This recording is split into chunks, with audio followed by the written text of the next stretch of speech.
I love roguelikes, that quick-paced dungeon delve that eschews story, graphics, and everything else to get you straight into the action.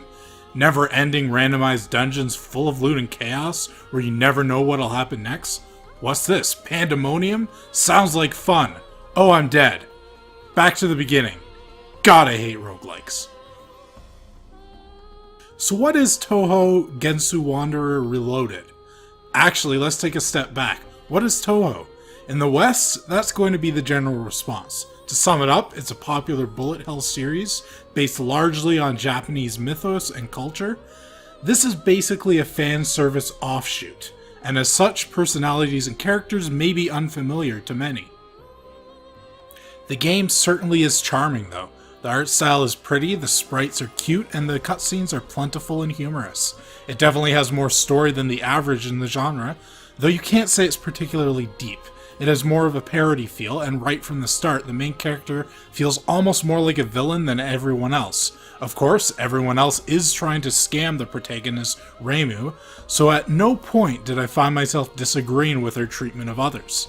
I never felt anything on an emotional level, but the game did make me smile on many occasions, and it's quite clear it's not meant to be taken seriously. While characters are the main charm, which is expected for a fan service side game, the soundtrack and effects are fairly forgettable, and I've yet to hear something with the same oomph as some of the soundtracks from the bullet hell games. Voice acting, though, is quite good, although only in Japanese. Of course, even though it has more to it than the average game in its genre, the dungeons and combat are still the main thrust of the game. You've many ways to customize the way you approach battles, different types of weapons with status effects and buffs. You can use a shield or dual wield, you 4 spell attacks for different situations, plus an array of inventory items which do everything from explode, swap places with foes, apply debilitations, or buff your equipment.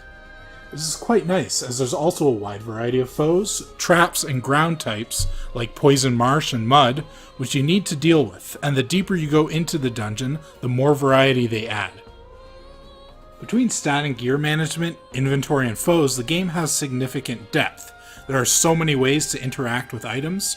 For example, walking over an exploding trap not only deals damage as expected, but you can put holes in a wall, you can burn items, and you can even cook food.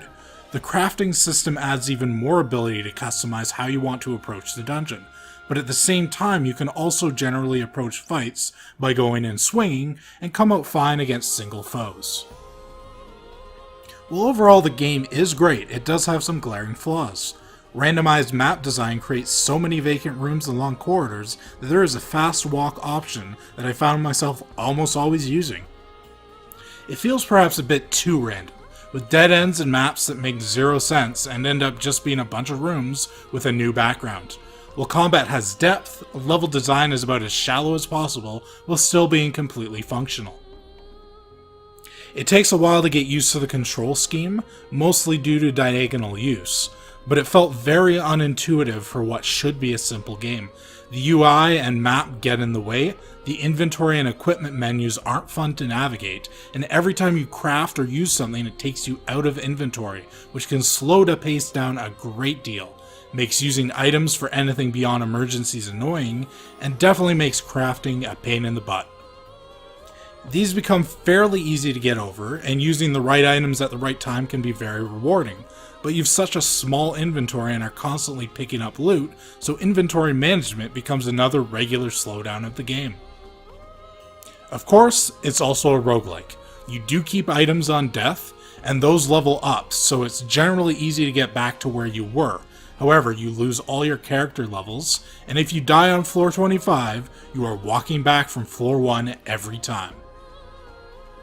Since there are traps, randomly strong foes, rooms with a dozen enemies, and many things that can kill you in seconds, this game is not for the easily frustrated, and it's not short either.